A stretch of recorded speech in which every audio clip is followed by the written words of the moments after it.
Well, I've come up to Migvie Kirk to do a wee recital of James Scott Skinner's music on James Scott Skinner's fiddle.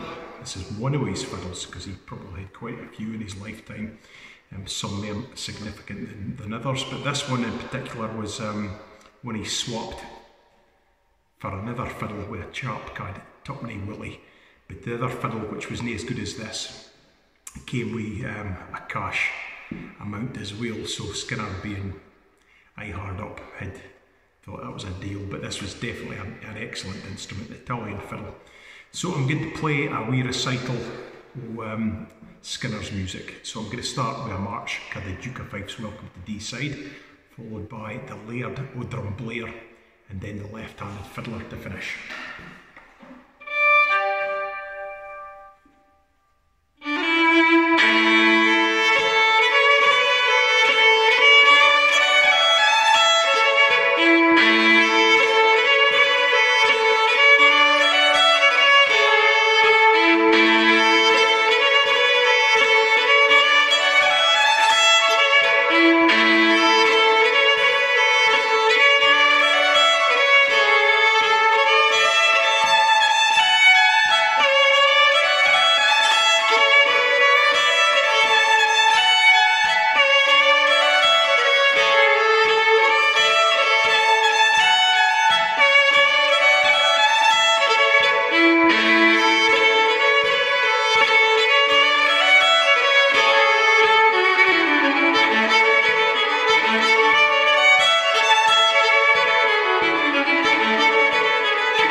Note at the end, I'm just going to leave it to, it'll be fine. Right, I'm going to play a slow air now. This is called Ossian, or Ossian as it's often called, but I think the Gaelic pronunciation is more like Ossian. And he was a legendary warrior poet, the son of Fingal, or in Ireland it'd be Finn McCool, dating for about the 3rd century. Kind of mythical, legendary character. There's really no sense that it might have been a real person, may have been, but there's this body of work, Ossianic poetry, that was it was certainly very influential in the Gaelic world, and it was supposedly rediscovered by James Macpherson, who found original manuscripts and collected it for old characters, he claimed, and published it, and it was hugely influential in the early 1800s, late 1700s, early 1800s, to the point that folk like Napoleon carried it on campaign with him, and I think it was Thomas Jefferson, wanted to learn Gaelic so that he could read the poems in their original form. But anyway, it was very influential, so this is Skinner's interpretation of that, and they're quite dark, kind of mist-covered hills, and they're all about loss. You can the race of Fingal are all gone, but for Ossian, and he's basically an ancient blind man that's remembering the glory days. So anyway, this is Ossian by James Scott Skinner, and it's in the book. There's a wee bit at the top. It says there is joy in grief. So that kind of sets the tone for you.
Great tune, very expressive bit of music. So there you go, Ossian. Right, I'm going to play a set of reels now, jolly it up a little bit. Again, these are Skinner's tunes, very influential Scottish fiddler, born in 1843 and died in 1927, so he kind of straddled two eras really. The golden age of Scottish fiddle was past basically because William Marshall died in 1833. He was kind of the last of that era, but he met and was mentored by Peter Milne, who kind of linked that two periods together somewhat. And he arrived at the time when recording was in, so we've got the benefit of recordings of Skinner, which is the only of the great Scottish composers that we have a record now, which is a great thing to be able to hear. So anyway, three reels. The first is called Who Dinna Ye Play Mair, followed by Kearney's Canter, then John Brown, the famous Gilly to Queen Victoria, and then the Hurricane to finish.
a set of reels.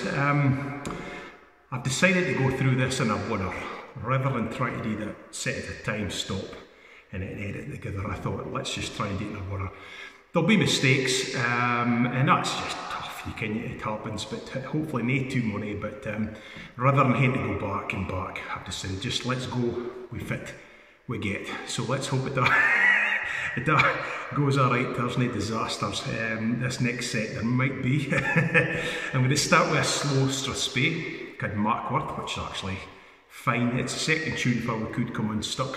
It's a hornpipe card, The Mathematician, which is kind of slightly notorious because it is a very, very tricky tune, a great tune, but difficult to play.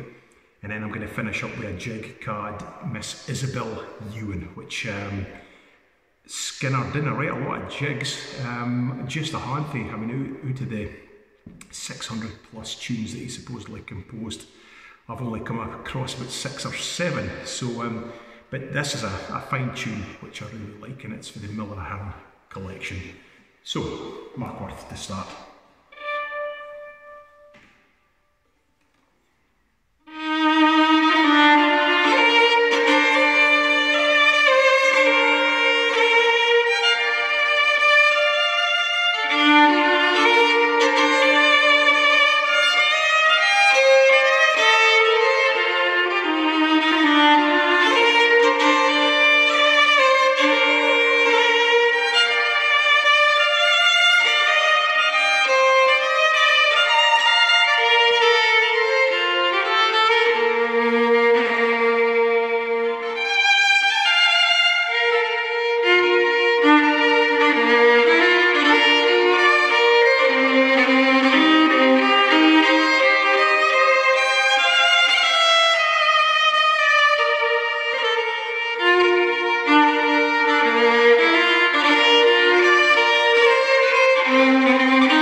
Slightly ironic, the worst tune out of that set was actually the easiest thing. Oh, anyway, never mind. Right, go for something that was relatively easy that I made an air-so to something that's quite difficult, and I also might work an air-so, but let's hope it's not too bad. It's a great tune called Back to the Hills, which I'm not really sure if it's about one of them in particular, but it's certainly very atmospheric, but stretches technique as well, just somewhat. This was dedicated to a man called Tom Fraser. So Back to the Hills by James Scott Skinner.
Back to the Hills.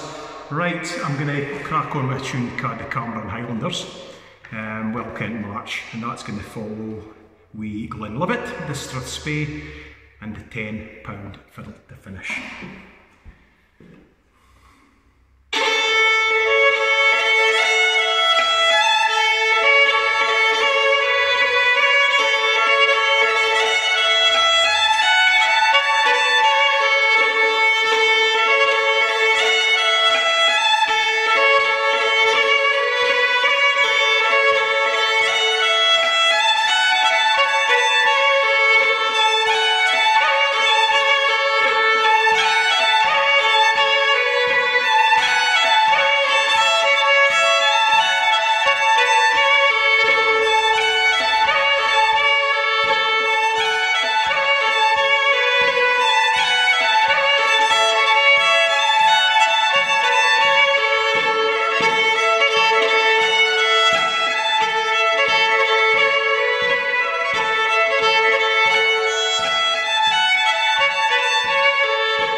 slightly demanding, the last two. Glenlivet is a big Strathspey, great tune to play.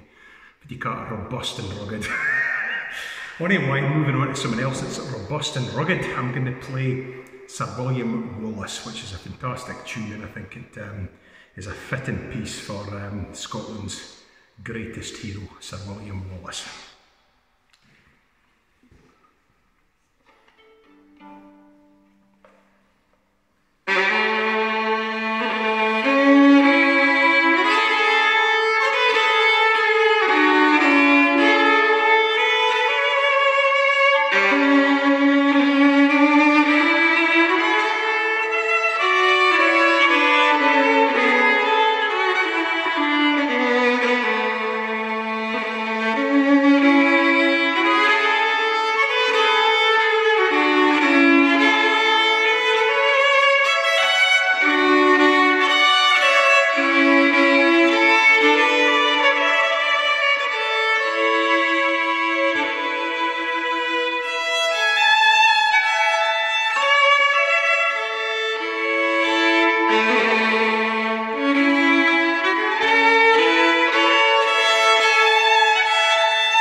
There you go, Sir William Wallace. Now, let's have a look.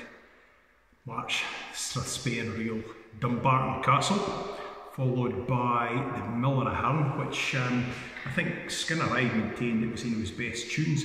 He was quite young when he wrote that, but it certainly is a great Strathspey. And then we're going to finish with the Auld Wheel, which both our second and third tunes are dedicated to Miller of Hearn, and can be found in Skinner's The Miller of Hearn collection. He was good friends with Miller and his family up there, and he wrote a tune for the hell of a lot of them actually. The Miller of Hearn, wife of the Miller of Hearn. There's the Miller of Hearn, there's the Auld Wheel. It's that to do with that place. And the left-handed fiddler actually.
lot of tunes, well certainly some of these tunes that I've been playing since I was in the early teens with the Bankery Real Society. Others like Back to the Hills and Sir William Wallace I've not really played an awful lot until earlier this year when I started going through Skinner's music. The hardest thing in a lot of ways is the fact this is not my own fiddle and there is minor adjustments, and unfortunately I find that sometimes I'm not quite hitting tuning in double stops because the positioning is slightly different on not just this fiddle in my own, but every fiddle's got subtle differences. But it's not too bad. Hopefully you get a sense of what Mr. Skinner's fiddle might have sounded like in his own hands. Different player for me entirely, of course. But let's move on. We're going to play one of his best loved airs. This is called Hector the Hero, and it was composed on the death of Sir Hector MacDonald, fighting Mac, come from up near Dingwall. Joined the Gordon Highlanders as a private, and when he finished up with the army, he committed suicide, but when he died he was Lieutenant General, highly decorated, fought in, he was a battlefield commander, frontline commander, and he got a lot of advancement through the fact that he was such a capable commander and a great leader. So he was a hero in Scotland, there's no doubt about that. So anyway, Hector the Hero for Sir Hector MacDonald.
Beautiful tune. There's not really much wonder why that is popular.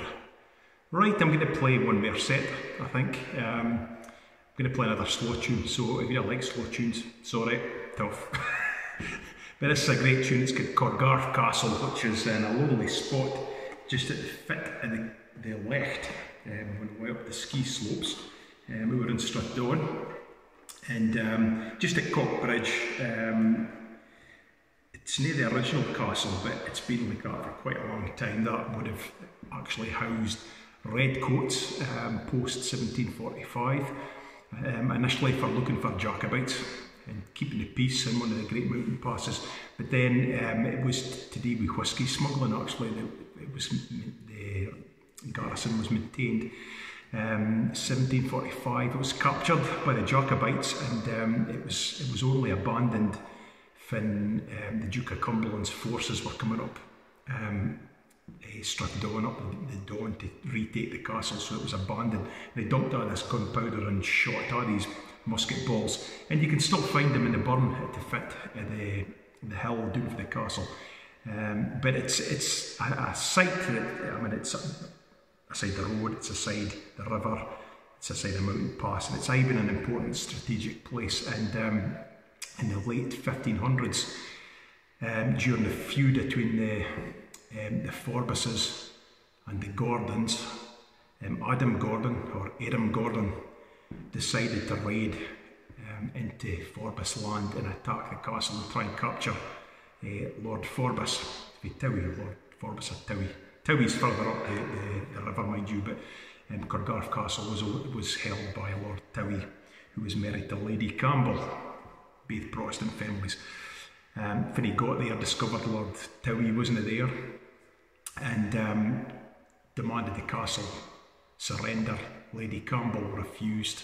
In fact, she let whistle at him with a couple of bullets for a musket, and which I think they both missed, or just grazed him at least.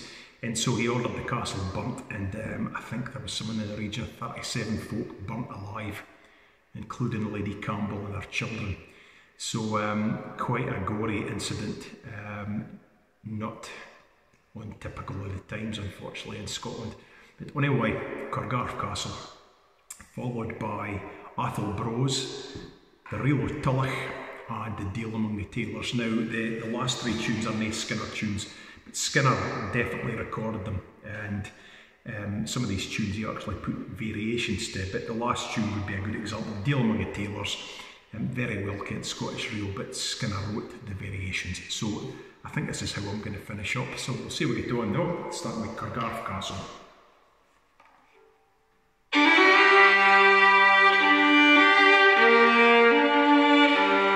Start again.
warts and all, nae perfect by any means, but I hope you get a sense of Skinner's music played on his own fiddle, which is now going straight back to Bankery, and I want to be responsible for it anymore, but it's been a real privilege to be able to play this for the last few months. Going back to the Bankery Heritage Society where it belongs, and it's appropriate that it's there. So hopefully once the pandemic's passed and the museum in Bankery opens again, folk can go and see this wonderful instrument for themselves. So again, many thanks to the Bankery Heritage Society for getting the privilege and the honour of playing this wonderful historic instrument and play James Scott Skinner's own music. See you later.